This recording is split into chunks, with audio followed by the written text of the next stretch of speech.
que viene a continuación es justamente a cargo del profesor Luis Gonzalo Inarra Ceballos, de Bolivia. Él es profesor de Filosofía del Derecho y Derecho Internacional en la Universidad Mayor de San Simón, Bolivia, miembro de la Asociación Boliviana de Filosofía del Derecho y miembro del Instituto de Estudios Internacionales de Bolivia. El tema que nos va a compartir es el Estado de Derecho y la democracia durante y después del COVID. Sin más, cedo la palabra al profesor Luis Gonzalo Inarra Ceballos. ¿Cómo están, queridos amigos? ¿Me escuchan? Perfecto. Qué bueno, muchas gracias. Estoy agradecido por la invitación que mi distinguido amigo Juan Castañeda me ha cursado a través del Instituto Apex Juris, la Universidad de Colombia, en este caso también Santo Tomás. Y bueno, en esta ocasión he preparado una exposición sobre el Estado de Derecho, los derechos y la democracia en tiempos de pandemia, ¿no? Ustedes pueden ver las diapositivas. Sí, se está proyectando correctamente. Ah, qué bueno. Muy bien. Sí, en realidad, si uno puede intuir de manera, digamos, muy obvia, podría decirse, es que el tema de la pandemia es que ha terminado por encontrarse o por encontrar en sí misma puntos débiles del Estado de Derecho y de nuestras instituciones republicanas y democráticas en nuestros diversos países latinoamericanos. Entonces, ahí observamos que en este tiempo de pandemia, lo evidente es que se han comenzado a limitar determinados derechos fundamentales y derechos humanos en general. Sin embargo, además de limitarse, podemos encontrar también la suspensión de algunos derechos y garantías.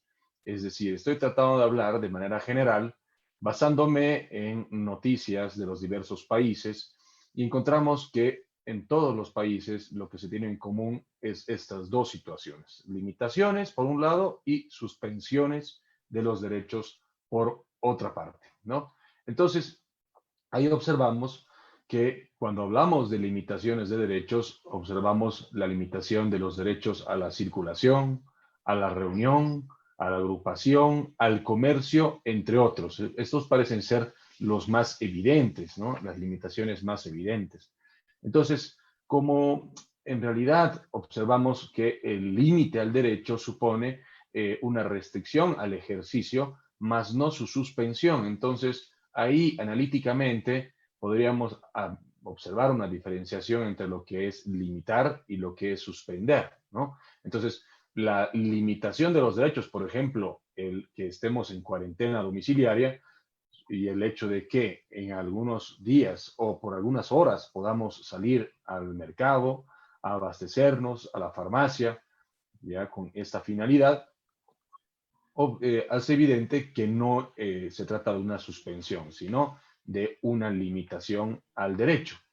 Ahí encontramos lo mismo con el derecho de reunión, pese a que podríamos decir quizás que el derecho de reunión se ha suspendido. Sin embargo, no todas las personas viven solas y en sus familias pueden tener más de 2, 3, 4 miembros y así de esta manera reunirse. Además, otra de las formas para reunirse no es solamente de manera presencial o física, sino también virtualmente. El mejor ejemplo es el que ahora estamos practicando, ¿no? Esta es una reunión virtual. Y el comercio, inclusive en algunos países, también se ha limitado en el sentido de que solamente por algunas horas puede realizarse esta actividad comercial con la finalidad de que la economía no termine de paralizarse completamente, ¿no? Entonces, por un lado hablamos de limitaciones, por otro lado hablamos de suspensiones a los derechos y algunas garantías también constitucionales e internacionales. El derecho al trabajo, en muchos casos, al igual que el derecho a la educación, está siendo suspendido, en el sentido de que, por ejemplo, un profesor que da clases en la universidad lo puede hacer a través de un medio virtual, pero ahí no hablaríamos de suspensión. Por ejemplo, encontramos en unidades de primaria, secundaria, en los distintos países que no están pasando clases ni siquiera en su formato virtual. Entonces ahí vemos un derecho a la educación suspendido. Muchas personas no pueden ir a trabajar, les es imposible trabajar por diversas razones, por la propia limitación o por el mismo temor, que hace un momento el profesor que me antecedió hacía referencia al temor, ¿no? Entonces, sin embargo, el derecho al trabajo para muchas personas ha sido completamente suspendido. Por otro lado, encontramos a la presunción de inocencia de la misma manera. Algo que, por ejemplo, está ocurriendo en mi país, no sé cómo estará la situación en el país de ustedes. Sin embargo, las personas que han vulnerado la cuarentena son personas a quienes se les ha procesado y se les ha condenado a prisión. Sin embargo, aquí en Bolivia se ha armado un debate en relación a esto entre penalistas, constitucionalistas y personas afines a la filosofía del derecho. Y por un lado, unos argumentaban, alegaban de que el decreto supremo que restringe la libertad de circulación y establece la cuarentena estaría siendo amparado por una disposición del Código Penal y que en virtud de esa disposición del Código Penal es lícito el proceso y por lo tanto la condena de estas personas que han vulnerado la cuarentena. Sin embargo, observamos que un decreto supremo no puede legalizar o establecer un delito y en sí el delito cuando está inclusive establecido en el Código Penal tiene que regirse por el principio de taxatividad, del principio del nullum crimen sine poena, ¿no?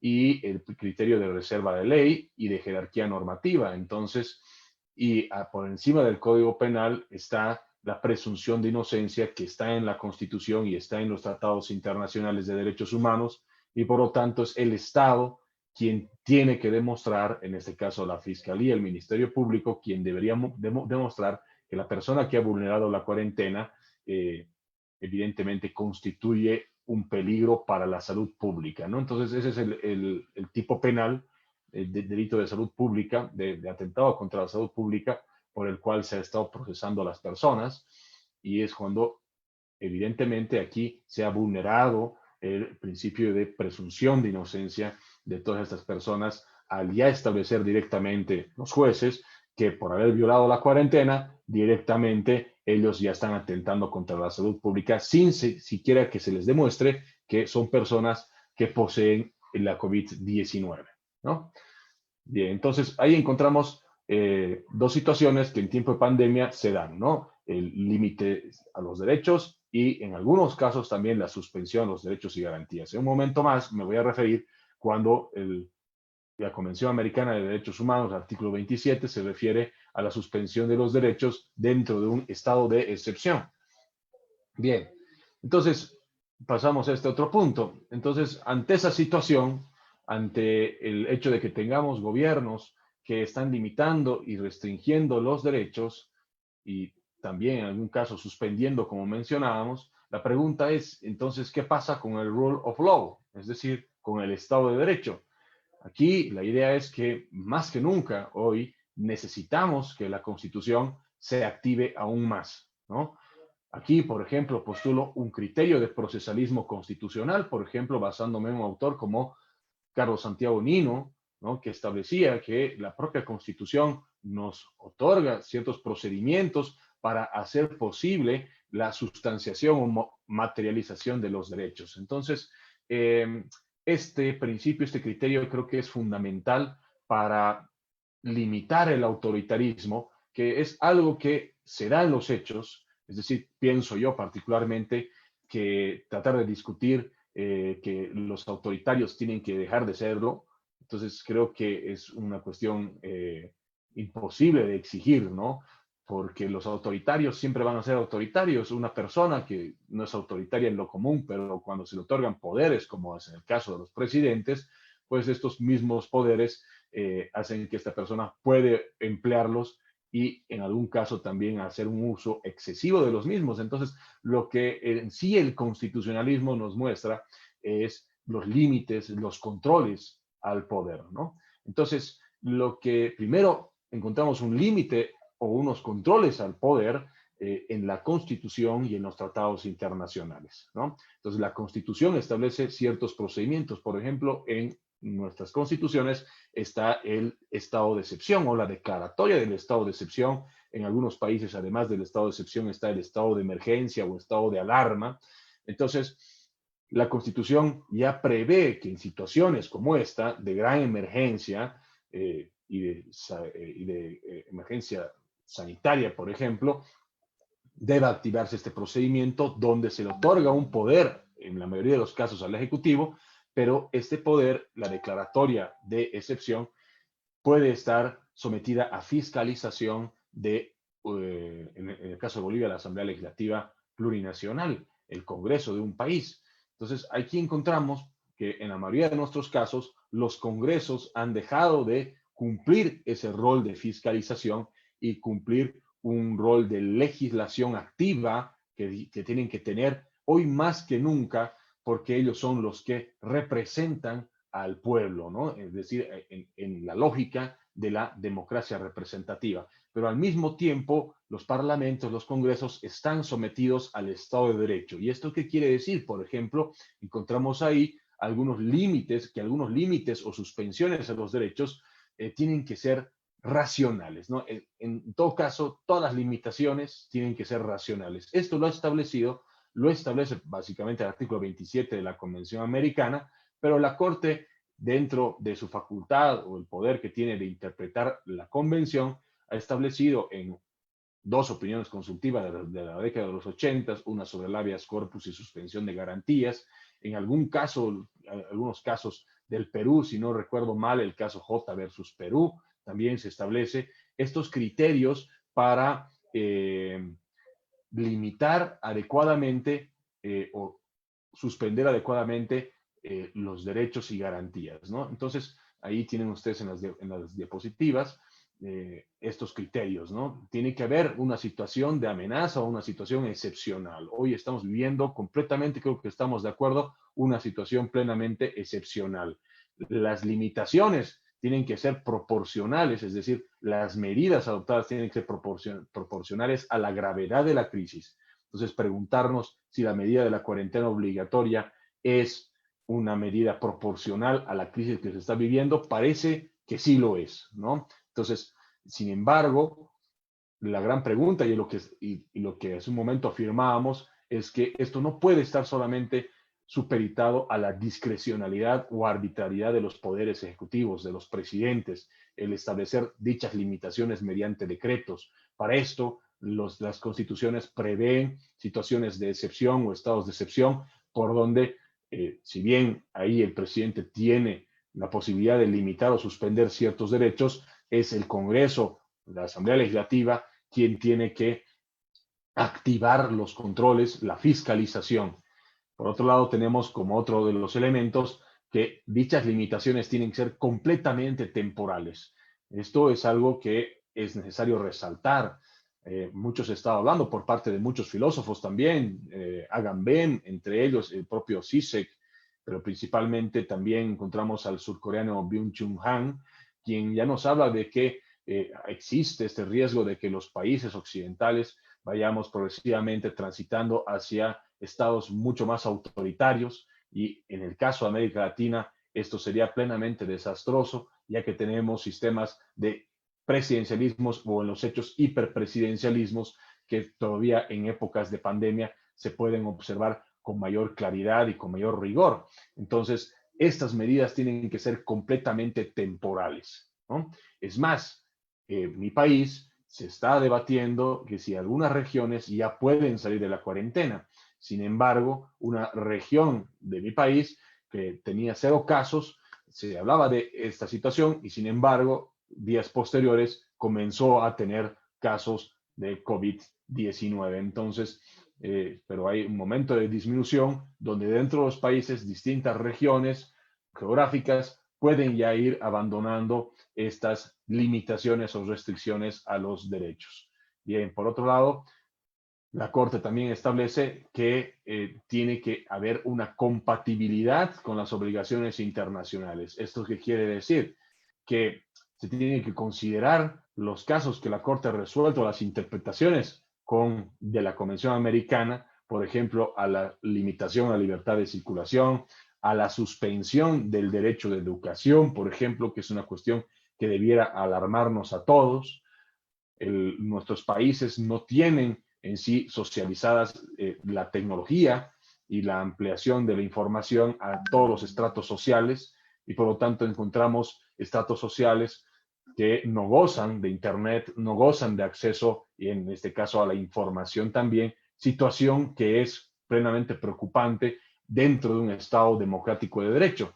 Por otro lado, encontramos también que las medidas no pueden ser discriminatorias. Estas medidas restrictivas de los derechos no pueden favorecer a unos y perjudicar a otros. Entonces, es otra de las medidas fundamentales que establece la Corte Interamericana.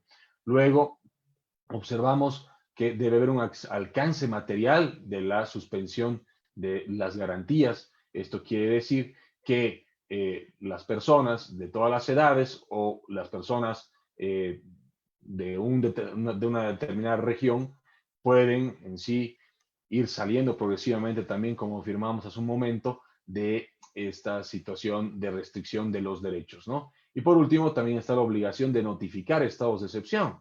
Es una obligación que está en el párrafo 3 del artículo 27, y que yo sepa, ningún país que ha establecido estado de excepción ha notificado a los otros países conforme el numeral 3 del artículo 27 de la Convención Americana de Derechos Humanos. Bien, entonces, esto nos lleva a pensar a que estamos en una situación de concentración del poder. La pregunta es, ¿la concentración del poder en pocas manos es ineludible en tiempos de pandemia?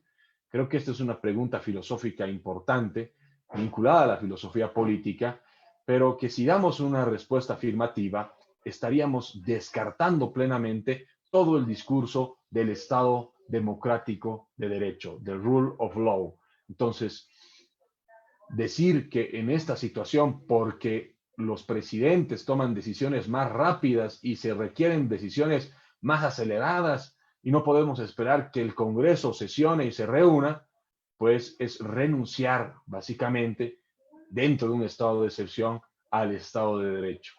Y esta situación es necesario resaltarla porque en sí lo que deberíamos proponer o postular los académicos es que más bien en tiempos de emergencia los controles entre poderes deben acentuarse, deben potenciarse mucho más. Es decir, los checks and balances, los frenos y contrapesos, deben funcionar en el sentido de que el propio Parlamento debe fiscalizar al Ejecutivo. La actividad de fiscalización no debe renunciarse, y por otra parte los tribunales, en este caso las Supremas Cortes o los tribunales constitucionales, ante demandas que en sí pueden ser los mismos parlamentarios o cualquier ciudadano, deberían, a través de las sentencias o decisiones judiciales, aclarar, ¿no?, cuáles son los procedimientos que se tienen que seguir,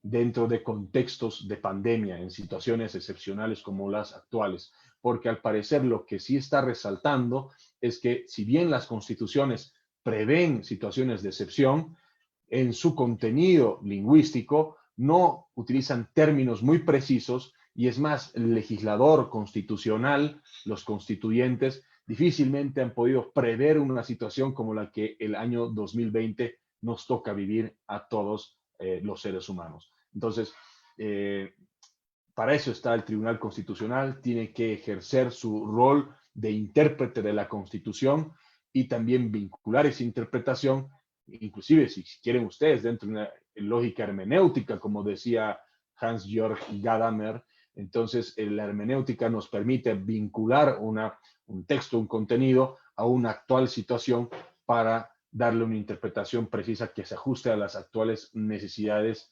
que tenemos hoy en día. Entonces, por ese lado tenemos ahí el rol de los tribunales constitucionales, y en sí los poderes deberían dejar de hacerse la guerra, ¿no?, y deberían más bien pasar a una lógica de cooperación. Tradicionalmente entendemos que los poderes o esta situación de los checks and balances puede llevar a una competencia entre los poderes, ¿no?, cuál de los poderes es el más fuerte, Y la situación actual que vivimos no requiere ese tipo de actitudes, más bien lo que se requiere es una lógica de cooperación. Uso el ejemplo de mi país, en Bolivia. Ustedes saben la crisis que hemos tenido a finales del año pasado, que terminó con la salida del presidente Morales y con la instauración de un actual gobierno que ha recibido grandes críticas en cuanto a su constitucionalidad y a su legitimidad. Entonces, observamos que en la actual situación el Poder Ejecutivo pertenece a un partido político, está siendo empleado por un partido político y el Congreso, la Asamblea Legislativa, tiene una mayoría que corresponde al movimiento al socialismo, partido del expresidente Morales, ¿no? Pese a todo aquello, es decir, pese a las grandes rencillas que se han tenido, estamos viendo que recién, hace unos días, de alguna manera ha comenzado un diálogo entre los dos poderes. Esta situación es excepcional en Bolivia y que seguramente no la están viviendo en otros países porque quizás el Ejecutivo cuenta con el apoyo o respaldo del Congreso. Sin embargo, hayan o no rencillas, lo que se debe exigir es una lógica de cooperación entre los poderes del Estado, ¿no? La situación lo amerita. Por último, ya concluyendo, ahora la democracia, ¿cuál es el rol y el juego, el papel que tiene que cumplir la democracia? Si uno ubica los grandes debates entre constitucionalismo y democracia, es decir, el debate de la objeción mayoritaria, por ejemplo, observamos de que hoy más que nunca, quizás el péndulo puede inclinarse hacia el constitucionalismo, es decir, a que los derechos tengan que ser respetados por los poderes del Estado. Y además que la democracia también, más bien, cumpla un rol de garantía o exigir la garantía a los derechos constitucionales. Pese a que podemos, en este sentido, justificar las restricciones, limitaciones e incluso algunas suspensiones de derechos, esta situación no debe convertirse en la regla, sino en una situación excepcional como está establecido en nuestras constituciones dentro del marco del estado de excepción. Entonces, parece que el péndulo en esos grandes debates de la objeción mayoritaria se inclina o debe inclinarse, sobre todo en estos tiempos de pandemia, por el constitucionalismo. Quizás cuando pase la época de pandemia, la objeción democrática vuelva a cobrar mayor fuerza, pero sin embargo, esto no quiere decir que la democracia o quienes postulan la objeción democrática tengan que consentir que teóricamente quienes postulan la defensa del constitucionalismo han vencido en el debate académico. Para nada. En sí, también la democracia representativa, en este caso, como podemos observar, las funciones del Parlamento son hoy más que nunca elementales, necesarias para controlar al poder ejecutivo. Encontramos, por ejemplo, en mi país, situaciones de exceso de la policía. Inclusive he leído informes de que en la hermana República del Perú hay alguna legislación que permite a los policías excederse en el uso de la fuerza, situación que para nada es constitucional y más bien también sería inconvencional, ¿no? Entonces, para eso no necesitamos parlamentarios que obedezcan al Poder Ejecutivo, sino necesitamos parlamentarios que fiscalicen al Poder Ejecutivo. Esto es fundamental en el plano institucional, desde los congresos, desde los parlamentos, pero desde el plano de la ciudadanía debe exigirse también la garantía del derecho a la información y también a la libertad de expresión. Hoy más que nunca, el único mecanismo para que los ciudadanos podamos hacer sentir o escuchar nuestras voces es quizás las redes sociales, ¿no? Es el Internet. Entonces, los académicos de gran manera hemos proliferado en nuestras publicaciones sobre el tema de democracia, de Estado de Derecho, el respeto a las reglas del juego democrático en estos tiempos, en estos meses de pandemia, ¿no? Al final, observamos la necesidad de una ciudadanía crítica con la situación. Yo particularmente, al igual que muchos profesores seguramente, estoy preocupado por cómo muchos ciudadanos asienten o han logrado asentir un autoritarismo fuerte y no adoptan una posición crítica a las restricciones y limitaciones de derechos que estamos viviendo. Más bien, paradójicamente, parecen ellos apoyar este tipo de medidas. Muy bien, podemos apoyar este tipo de medidas mientras sean razonables, ¿no? Pero, es decir, la cuarentena parece razonable en esta situación, pero estas desmedidas uso de la fuerza por parte de los agentes policiales es para nada aceptable y lamentablemente muchas personas aplauden cuando los policías comienzan a golpear, comienzan a utilizar la fuerza y también cuando los jueces condenan a prisión entre 2 y 10 años en el caso boliviano, por ejemplo, sin que las personas hayan tenido o se les haya demostrado que tienen el COVID-19 y por lo tanto que sean un peligro para la salud pública. Entonces, por último, quizás todo esto a manera de reflexión se podría evitar si es que tuviéramos una educación cívica. Esto es el fortalecimiento de actitudes cívicas de los ciudadanos.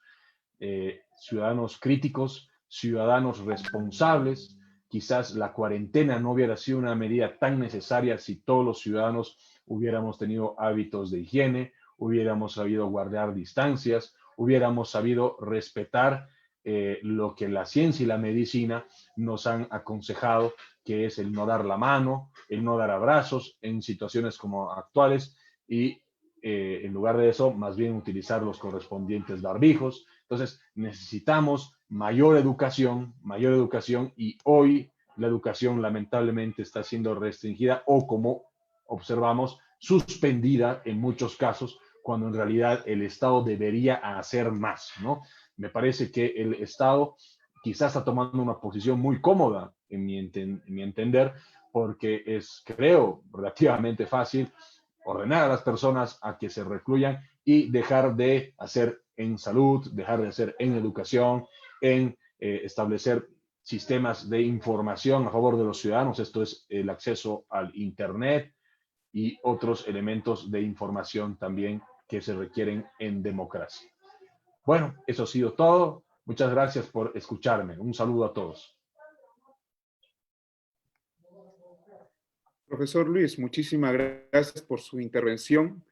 Nos parece bastante interesante, inclusive ha generado bastantes preguntas. No obstante, por el tiempo lo vamos a resumir en una, y la cual nos va a permitir justamente conectar con la ponencia de la doctora Lorena. Justamente estabas abordando respecto a las categorías de la concentración de poder, el tema de el control de la discrecionalidad de los actos del Ejecutivo, aludiendo un poco al tema de los sistemas de frenos y contrapesos, y habías mencionado respecto al artículo 27 de la Convención Americana de Derechos Humanos, ¿no? Esto en gran medida pues resulta vinculante o en todo caso vincula de manera directa con las libertades o derechos y que en este caso el participante Freddy Arias Díaz de Ecuador reconoce justamente de que el derecho al trabajo, por ejemplo, uno de los derechos garantizados en las constituciones, consulta si este derecho pues se vería conculcado o vulnerado por estas medidas que adopta constantemente el Ejecutivo, por ejemplo, la cuarentena y otras medidas, ¿no? Entonces, esa pregunta se te traslada a fin también de buscar un comentario final. Muchas gracias. Sí, es una cuestión que también es preocupación mía. Bueno, por ejemplo, yo soy profesor universitario y creo que mi derecho al trabajo se ha limitado, no se ha suspendido, es decir, puedo seguir dando clases virtuales. Sin embargo, a muchas personas, obreros, por ejemplo, no quiero pensar personas que se dedican a la construcción, entonces, quienes son albañiles, y a ellos se les ha suspendido completamente estos derechos. Sin embargo, si uno es textualista y se remite al artículo 27 de la Convención Americana, observamos que el párrafo 2 no establece una prohibición de suspender el derecho al trabajo, ¿no? Es decir, hay algunos derechos que están enunciados ahí que la Convención establece que en ningún caso, ni siquiera en una situación excepcional, pueden suspenderse. Entonces, ahora, si nos apegamos a ese texto, podríamos decir que no se está conculcando, no se está violando este derecho, sino que temporalmente se está suspendiendo, ¿no? Ahora, de que existen un grave daño o existen graves daños a la economía de los hogares, de las personas, pues esto sí es evidente. Pero ahí el Estado tiene que tratar de, por ejemplo, a través de bonos, a través de algunas erogaciones monetarias, tratar de paliar un poco esta situación, ¿no? En el caso boliviano se está dando, no es un bono muy elevado, por ejemplo, pero sí es un bono universal para todas las personas, principalmente las personas que no reciben un salario seguro o no tienen un salario seguro, ¿no? Creo que esta es una medida que permite paliar esta suspensión del derecho al trabajo. Perfecto. Muchísimas gracias, profesor Luis, y un cordial saludo hasta la hermana República de Bolivia.